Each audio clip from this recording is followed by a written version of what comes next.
We have studied the creatures of the coral reef. We observed the life cycle of the giant turtles, and we ventured into the disquieting realm of the shark.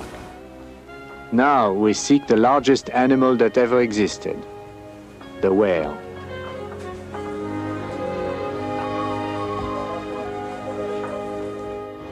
To find whales, sonar devices are still impractical.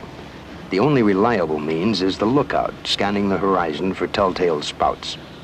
When whales reach the surface, they exhale, sending 50-foot vapor plumes into the air. The deeper they dive, the higher whales spout when they return. And it's the spout which has always betrayed them to the hunter.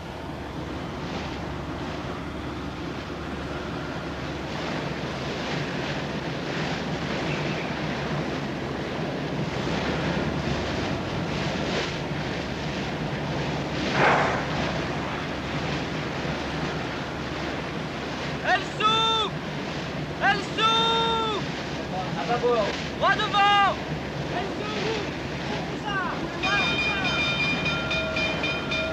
Droit devant! Un peu sur la gauche! C'est un hors-poil! Elle peut faire plus de 20 mètres! Combien il y en a? Un seul! Oui! Ah, c'est sûr! Elle s'ouvre!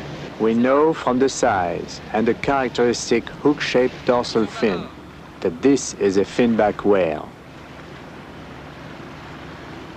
We must react quickly, for the finback stays only a minute or two at the surface.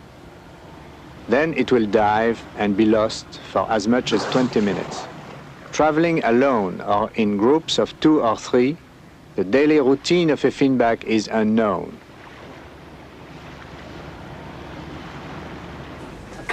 To study its behavior, we have improvised an unusual tracking method that will allow us to remain in contact with the whale.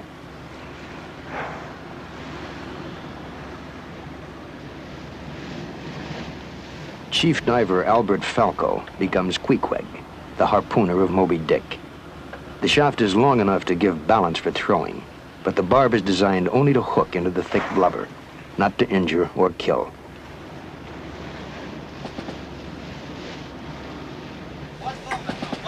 Droit devant!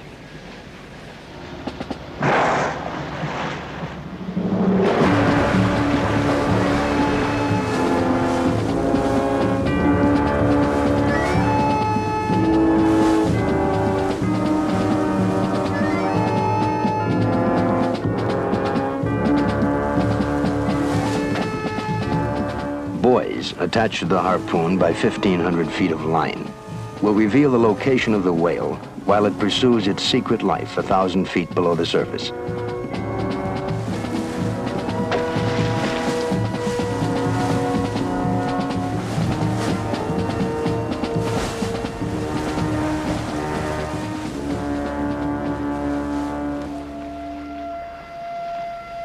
The thin line proves too fragile against the pull of the 20-ton finback.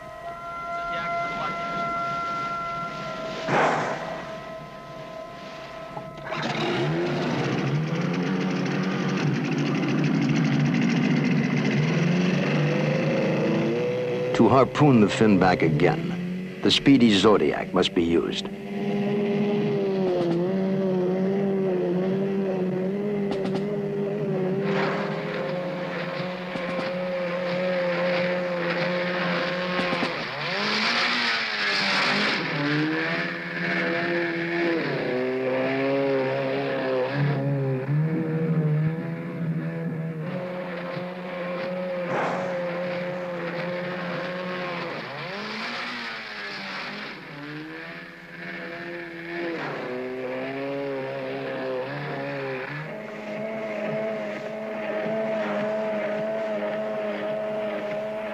In the cramped rubber boat, Falco will rely on the rifle harpoon to set the second line.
this is an historic moment.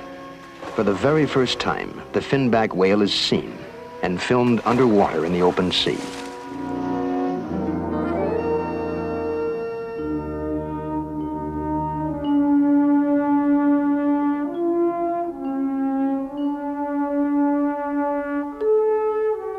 From our boat on the surface, the size and power of the finback frightens us. Suddenly, underwater, our fear changes to awe. Nothing has prepared us for the sight of such enormity, moving with such grace.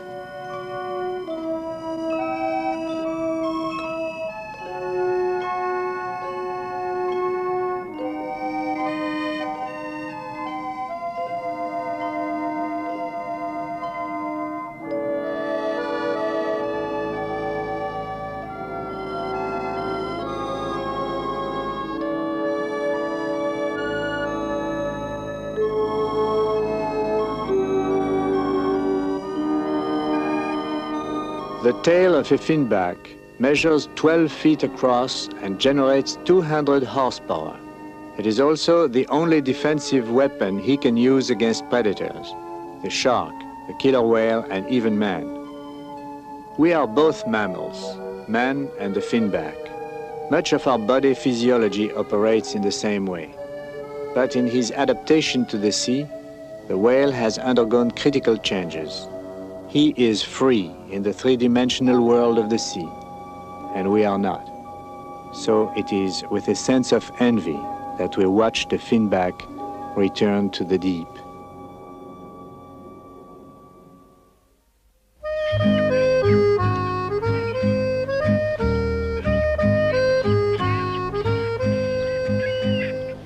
In our search for the whales, Falco and I travel back in time and into the romance and legend of the great beast.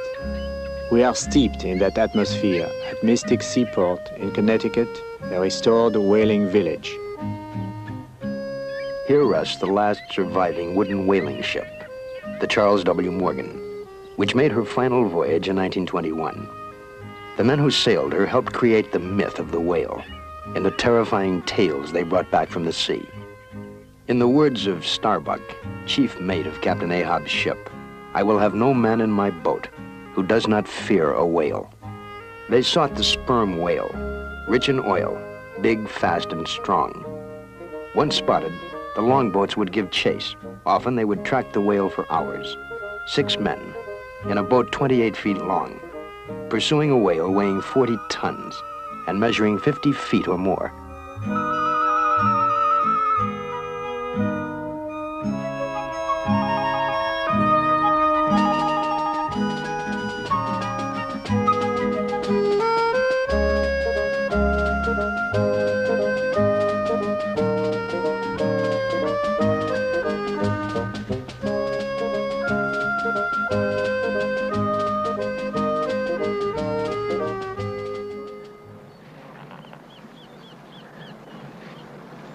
When the longboat gets close enough to the whale, the harpooner harpoons the animal, and the harpoon is attached to the boat by a long rope.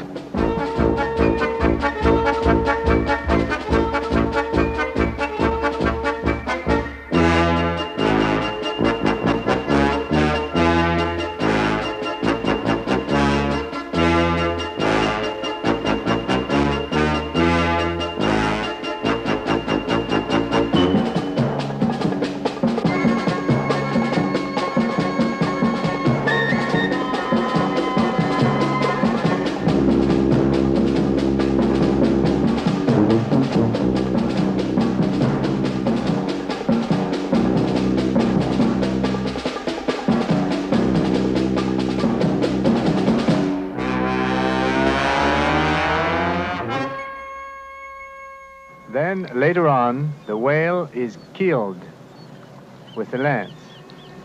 And this weapon is held and stuck into the lungs of the animal several times until it dies. The dead whale was towed to the boat and attached alongside And men with his tools began cutting in like this, yes, in order to detach large pieces of blubber. This was a very exhausting work.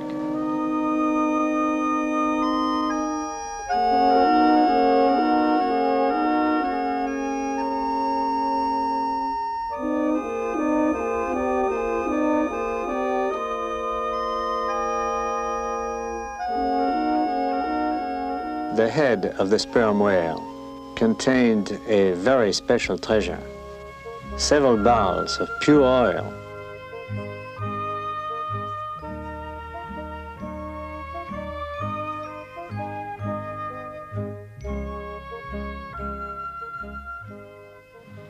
It is here, in this pot, that a large, beautiful mammal ended up.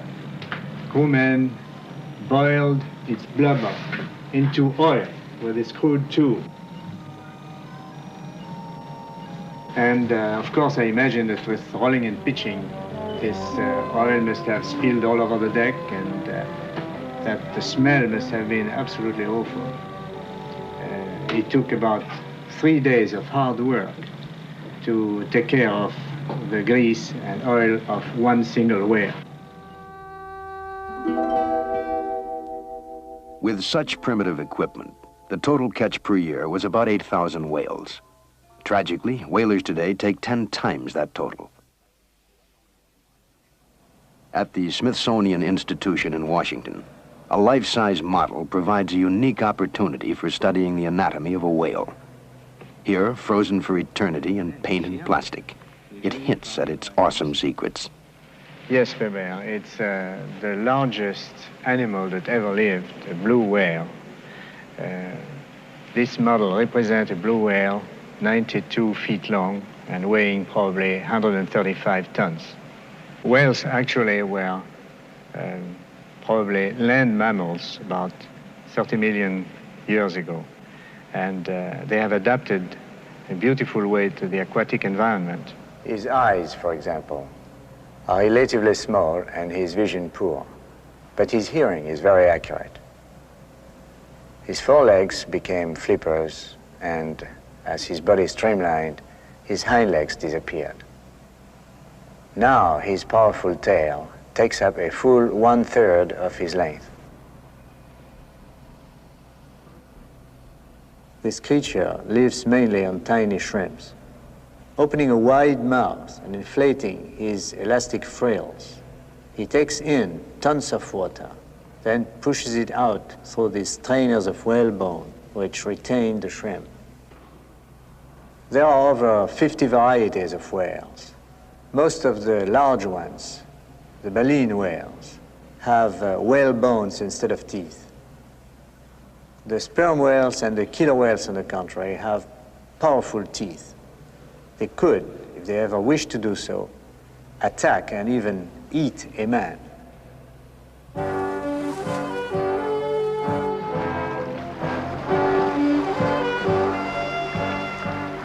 The huge dorsal fin marks the male killer whale. The largest male is the leader of a family group that lives and hunts the sea together.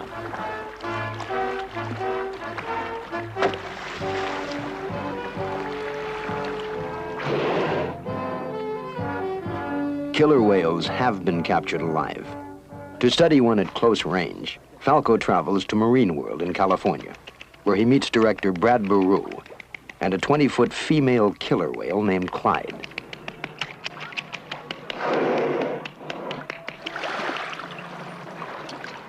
We brought the 2 females down from Canada, and all the way down, they communicated with a very high, shrill sound, back and forth.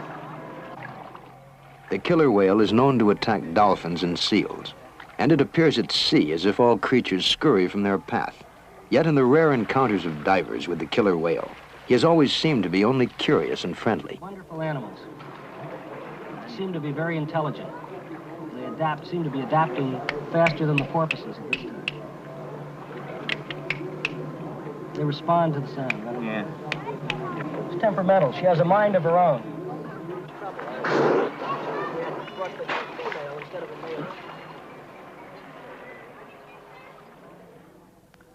It has been reported that when one killer whale is captured, the others stay nearby and keep up a dramatic conversation.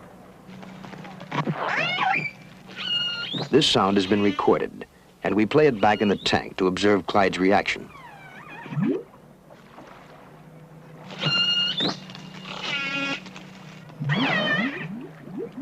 At first, Clyde answers the cries.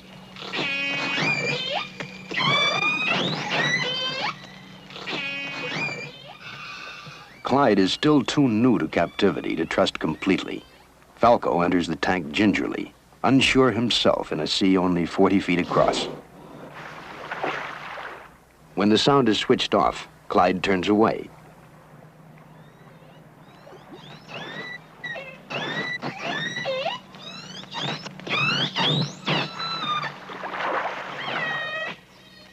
Back in contact, Clyde swims toward the speaker. Hearing plays a primary role in a whale's perception for echolocation as well as communication. Whales are equipped with veritable sonar detectors. They receive signals not only through their tiny ears, but also through their entire skull structure, and perhaps along their bodies as well. Interrupted again in mid-conversation, Clyde scans the tank for her newfound, lost friend.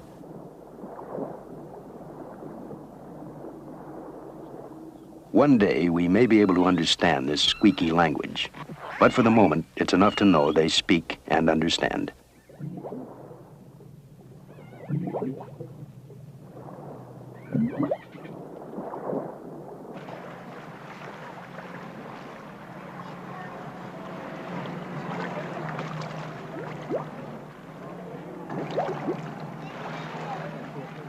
The dog hunts with his nose, man with his eyes. The killer whale uses sound. The facility has developed because he lives in a world of limited visibility, where smell does not carry, but where sounds travel great distances.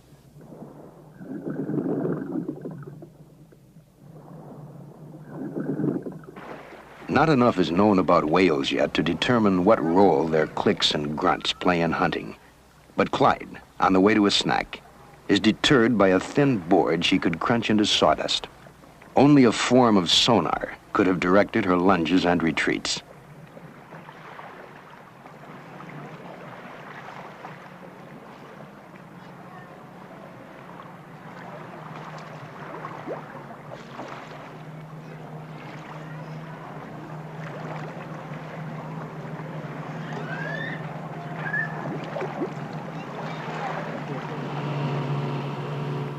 Falco thinks the high-pitched sound of a small motorboat interferes in some way with the communications apparatus of whales, like jamming a radio signal.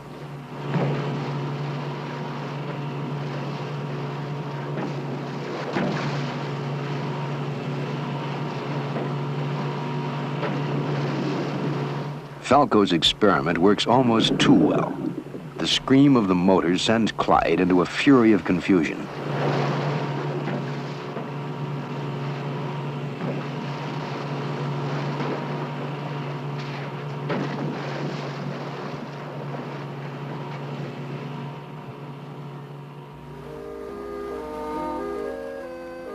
May 20th, near the Maldive Islands. Floating on the surface, we have discovered a piece of giant squid, a deep living creature. The squid is common game for the sperm whale. The backs of the whales are often scarred by the horny beaks of the squid and by the suction cups of its tentacles. What we have found is the debris of battle. This section measures 2 feet, and we estimate the squid must have been about 8 feet long. Now we know the sperm cannot be far off.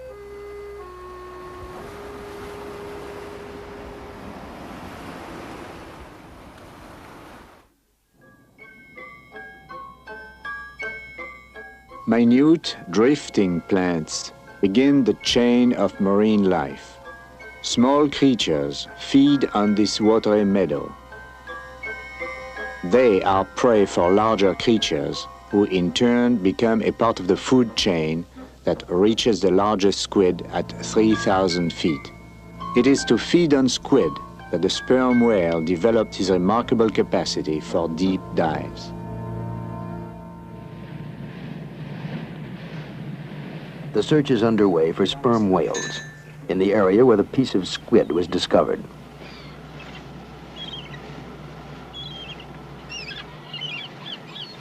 Falco tries to select a harpoon that will just pierce the thin skin and hold fast in the blubber. If a whale is cut deeply enough to penetrate his protective layer of blubber, he will eventually bleed to death. The monarch of the deep suffers the legendary infirmity of European royalty, hemophilia. For Falco, it's a delicate choice, but it marks the difference between science and slaughter.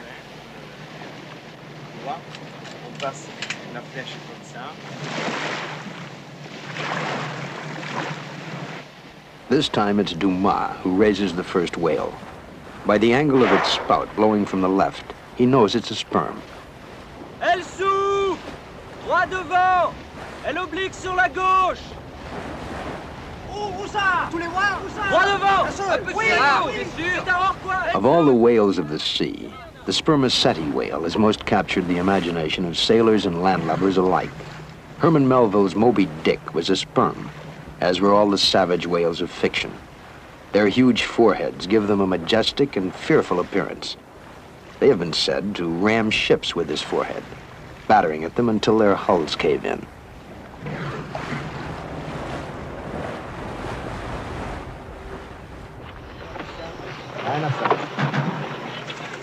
To find the whale is tricky. To keep track of him is even more difficult. And the maddest challenge of all is in our desire to film the whale underwater. First, we must attach our marker buoys to the whale so that we may follow him wherever he goes. A mounted knight stare up to the Zodiac. Falco enters the field. The very sound of the speeding Zodiac seems to complicate the problem of tagging the whale. The sperm veers away from the noise of the boat, and only the Zodiac's speed allows Falco to catch up with his target.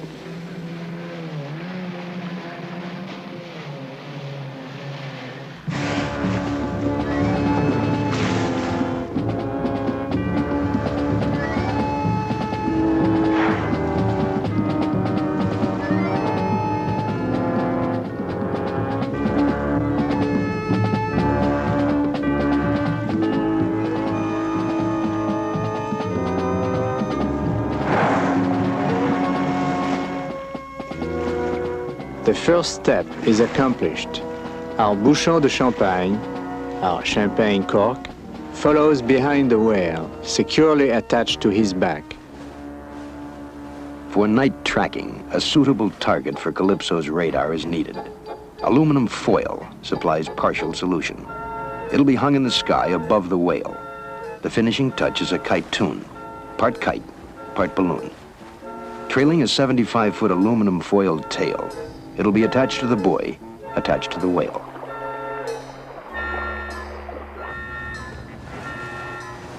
To study the unknown, untried tools must be used. Ben Franklin flew a kite in a thunderstorm, and its dangling key unlocked the wonders of electricity. The men of Calypso are explorers, and where no man has ventured before, there's no man to tell them how. Others came to the sea to kill Leviathan, plunder his riches, chase him to the brink of extinction. Now the task is to save him. But we cannot put this beast under a microscope or fashion an aquarium that will hold him. So we must grope for methods and construct crude pieces of apparatus to help. Aboard the Calypso, improvisation of equipment has become an art.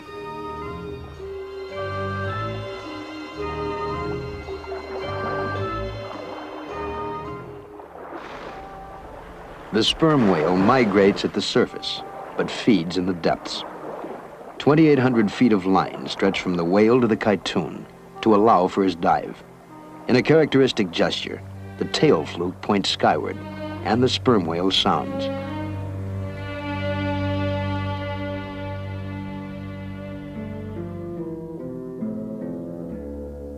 The whale's descent is vertical, carrying with him line, buoy, and finally snapping the cord of the buoyant Kytoon.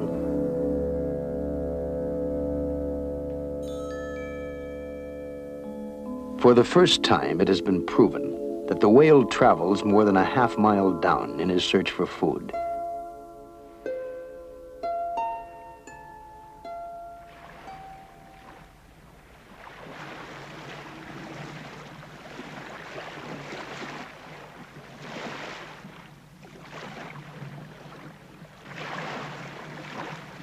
May 20th, 5 p.m. An hour after losing the Kytoon, the rest of the whale herd surfaces. Whalers believe that sperms, like other toothed whales, travel in groups, usually one male and a herd of females. When a young male challenges the bull of a family group and wins, he takes over the harem, and the defeated bull goes off to roam the seas alone and find a solitary death. Old whalers call them emperors. For the moment, the quiet throb of Calypso's engines does not disturb the whales. Trailing the herd allows a unique opportunity for filming them from the undersea observation chamber in the bow.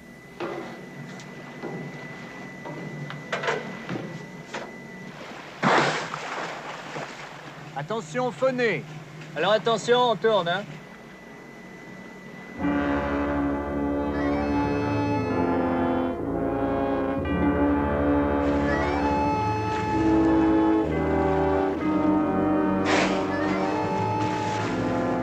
Attention phoné, attention phoné.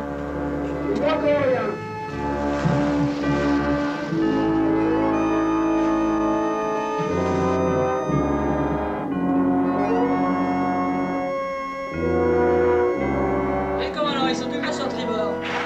Moving slower than the herd, a mother and a newborn calf loom before Calypso on a collision course. The propellers must be stopped to avert possible injury to the baby.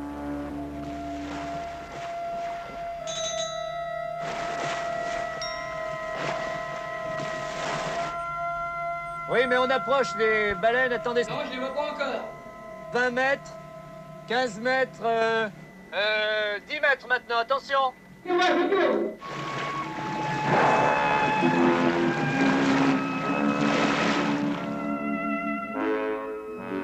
The baby whale, born tail first, must immediately be pushed to the surface to breathe, or he'll drown. 1/3 the size of the mother at birth, about 14 feet long. He drinks half a ton of milk a day, squirted from nipples that are hidden inside slits in the mother's belly.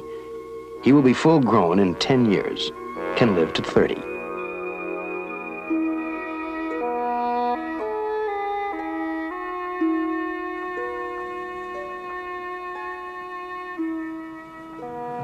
This is where Calypso lost the large sperm whale and the Kytoon. 2 miles further west is the pack, 11 sperm whales. And now we went northeast and met a mother and baby. And we must try to attach a marker to the baby. Allô, Zodiac. Allô, Baby Zodiac. whales do not dive deeply. We often see them waiting at the surface for the mothers to return from feeding. Only when they grow and strengthen will they be taught to sound. The noise of the Zodiac frightens the baby. As the boat cuts in front of him, he hesitates, and Falco is able to place his short barb.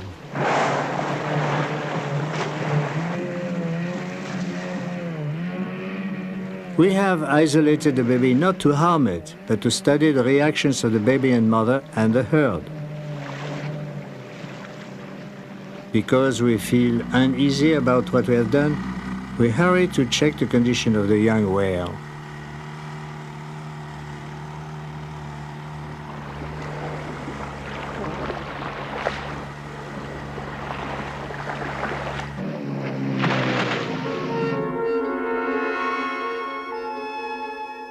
The baby has tangled the line around his tail, but appears to be unhurt.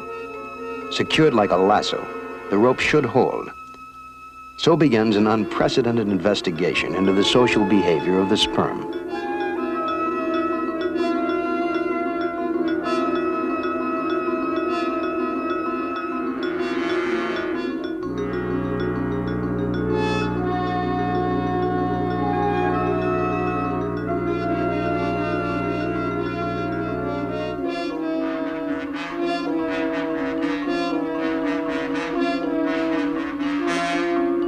We're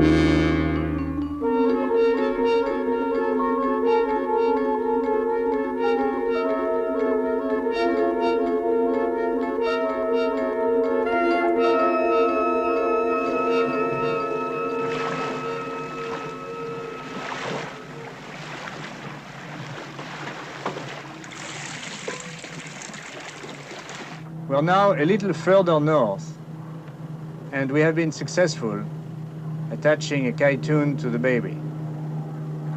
The pack is still around.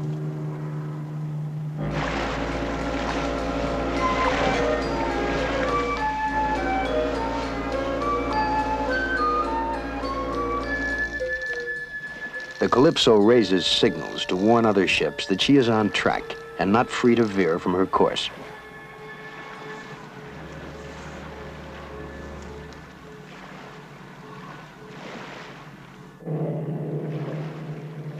We are sure that mammals of the sea communicate with one another. Through the use of modulated sounds, they convey complex messages. It is likely that even the baby whale will be capable of calling for help. Calypso's sound engineer, Marcelin, positions the launch between the baby and the disappearing herd.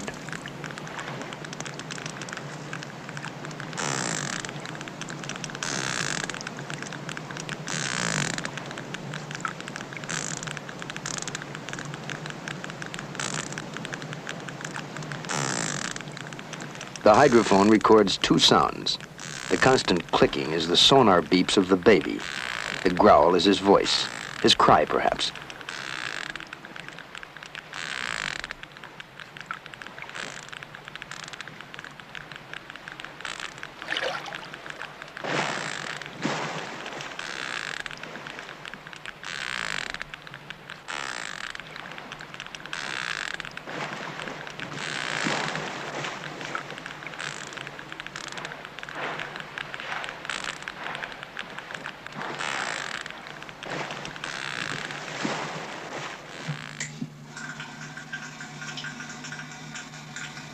The bubbling aqualung has often blurred the sounds Falco hears while diving.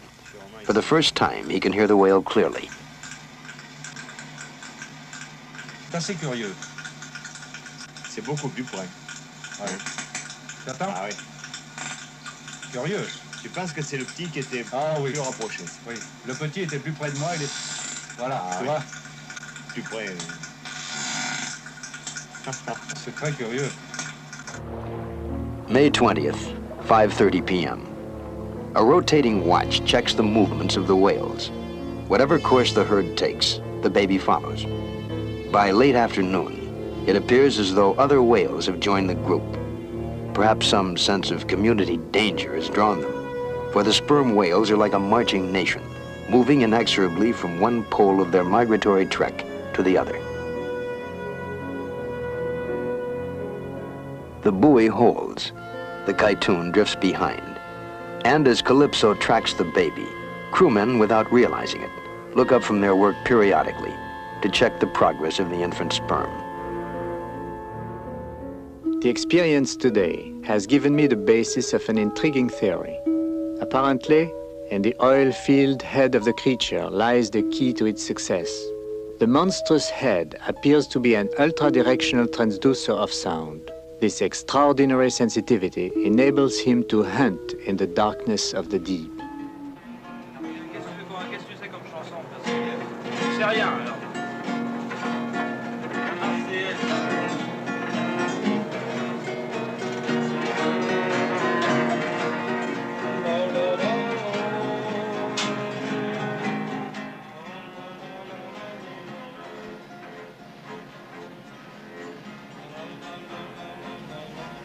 From evening sun to dawn, the radar will stand watch over the youngster and the bridal train of buoy and kytoon.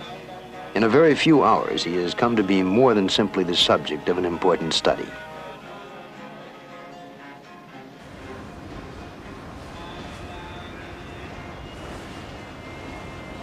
Through this night, at one point in every conversation, a question is asked. Est-ce qu'il est encore là? Is it still there?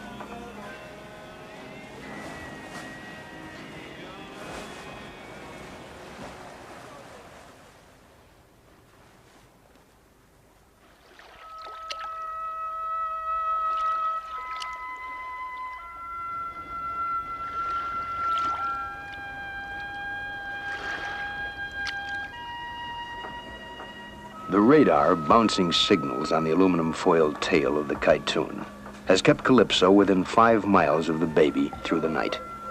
The first entry in the logbook of Calypso for May 21st reads, "Oui, il est là."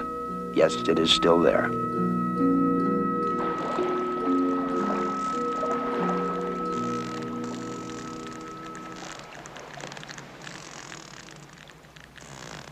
There is still 2 hours until there'll be enough daylight to film the young whale.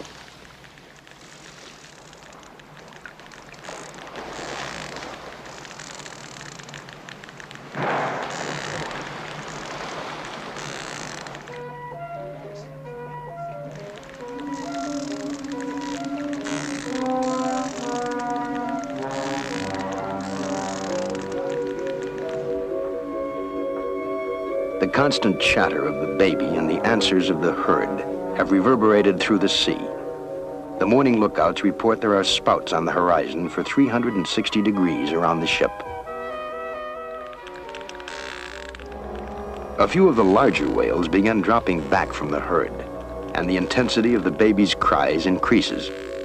Old whalers claim to have seen one whale rescue another by pulling the harpoon free with their teeth.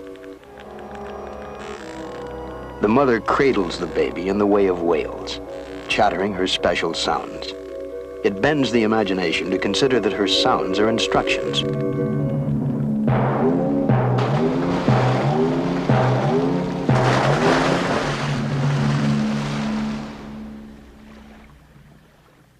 There can only be conjecture as to what actually occurred below the surface.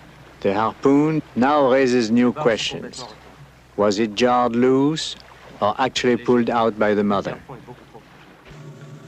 Dumas, here's the situation. The first baby sperm whale was stopped here by the infernal circle. 3 adults came from the pack and liberated the kid at 11:20.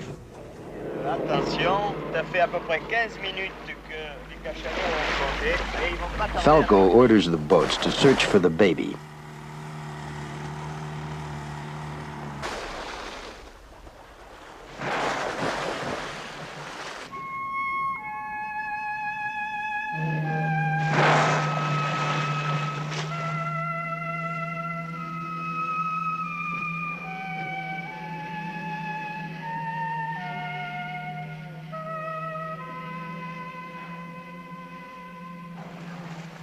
The baby, confused and frightened, ceases movement.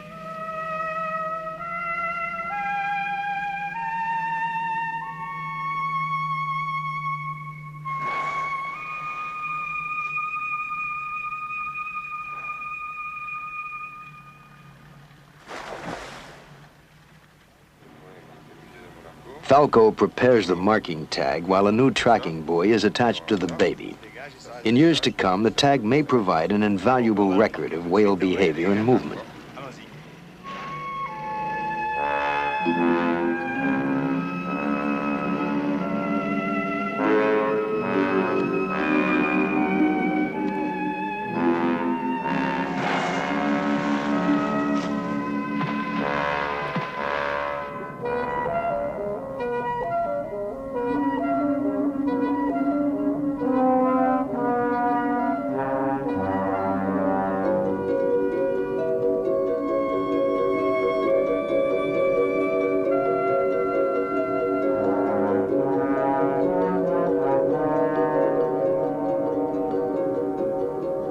He's only a baby, yet he's 10 times the weight of a man. Because he lives in a realm of boundless food, he will grow to as much as 50 feet and weigh over 50 tons. In this manner, the entire species has thrived amid the plenty of the sea.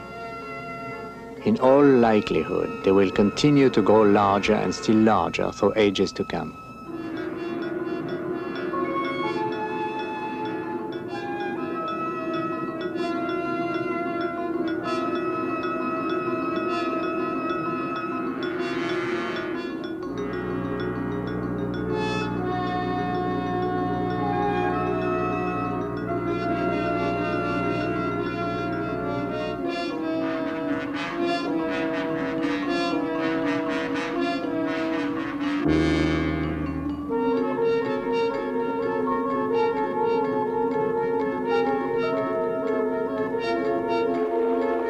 Tagging done, I asked the divers to cut the baby loose. We dare not tamper longer with this marvelous child. He has served briefly to increase our knowledge, to excite our imagination in a way that few creatures have ever done. And now he must return to the mother, the herd, and to the nation that prowls the sea. Bonne chance.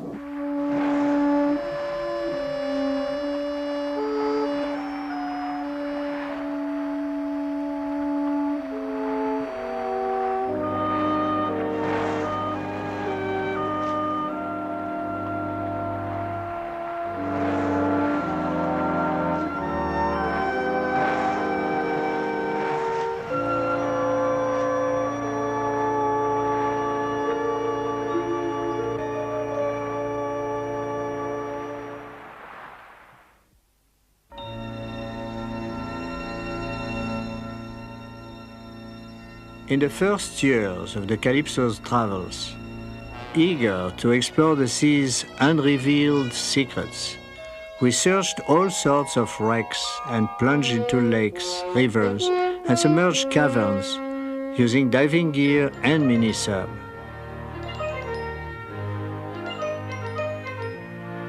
We made friends with a wide variety of creatures, but always felt a special kinship to the aquatic mammals like dolphins, seals, and sea lions. Our amazement has never ebbed, and today we are as curious as ever to continue rediscovering the world with our new friends.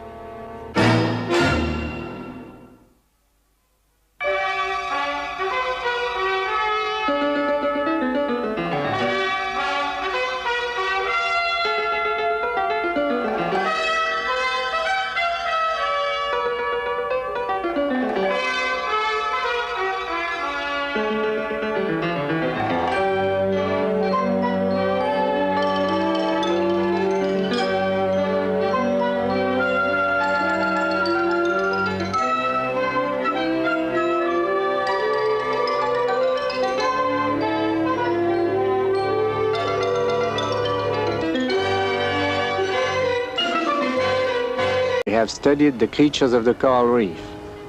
We observed the life cycle of the giant turtles, and we ventured into the disquieting realm of the shark. Now we seek the largest animal that ever existed, the whale.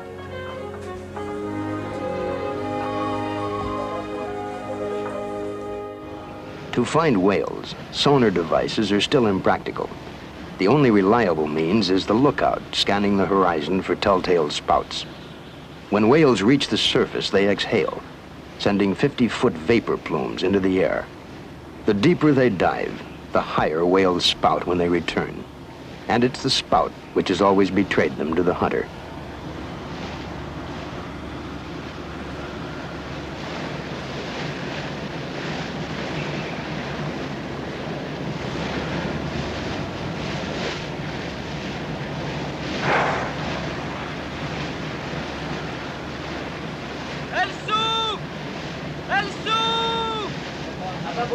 Droit devant!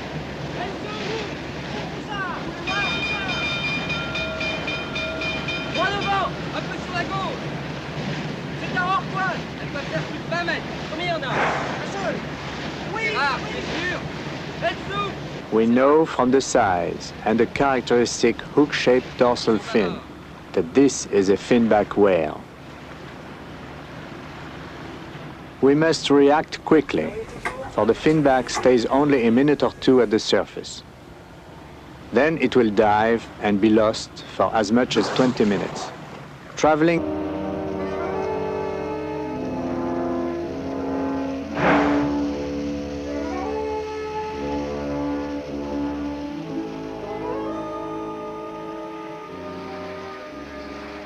This is an historic moment. For the very first time, the finback whale is seen and filmed underwater in the open sea.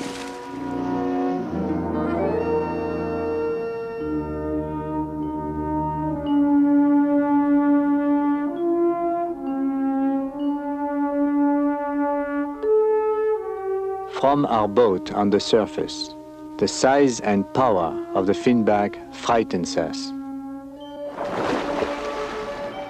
Suddenly, underwater, our fear changes to awe. Nothing has prepared us for the sight of such enormity, moving with such grace.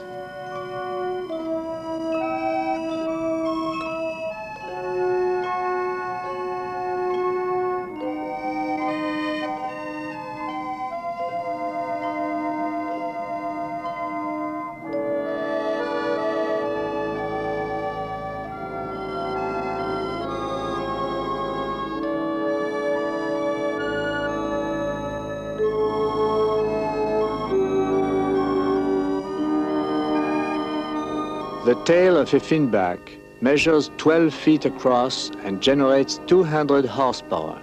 It is also the only defensive weapon he can use against predators, the shark, the killer whale, and even man. We are both mammals, man and the finback. Alone or in groups of 2 or 3, the daily routine of a finback is unknown.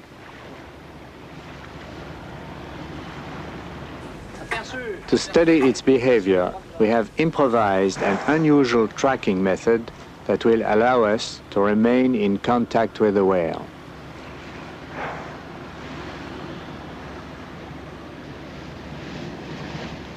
Chief diver Albert Falco becomes Queequeg, the harpooner of Moby Dick. The shaft is long enough to give balance for throwing, but the barb is designed only to hook into the thick blubber, not to injure or kill.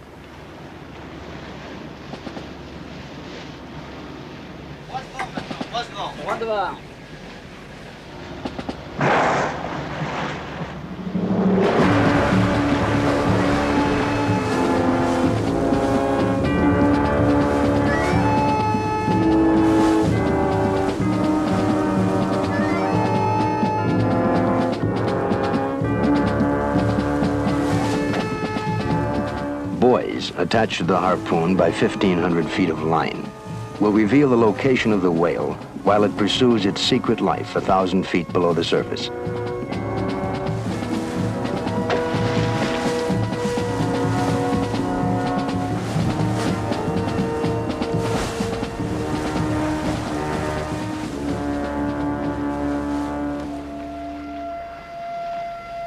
The thin line proves too fragile against the pull of the 20-ton finback.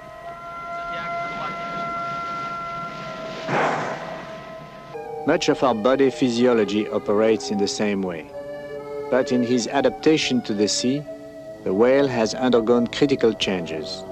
He is free in the three-dimensional world of the sea, and we are not.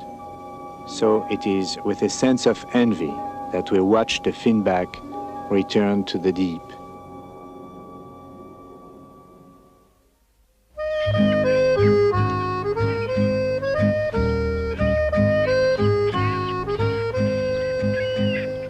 In our search for the whales, Falco and I travel back in time and into the romance and legend of the great beast.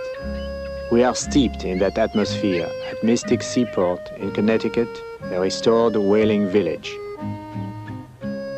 Here rests the last surviving wooden whaling ship, the Charles W. Morgan, which made her final voyage in 1921. The men who sailed her helped create the myth of the whale and the terrifying tales they brought back from the sea. In the words of Starbuck, chief mate of Captain Ahab's ship, "I will have no man in my boat who does not fear a whale." They sought the sperm whale, rich in oil, big, fast, and strong. Once spotted, the longboats would give chase. Often they would track the whale for hours. 6 men in a boat 28 feet long, pursuing a whale weighing 40 tons and measuring 50 feet or more.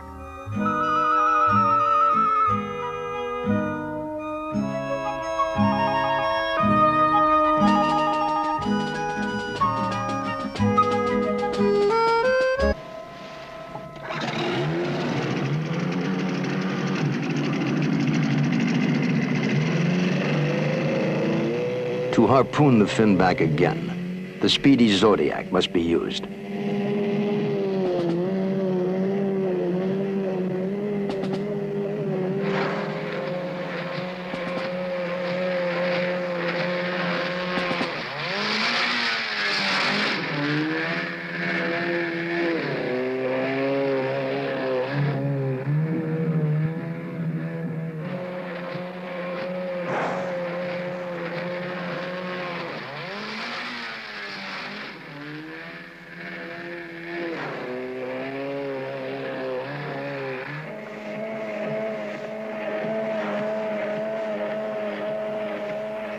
In the cramped rubber boat, Falco will rely on the rifle harpoon to set the second line.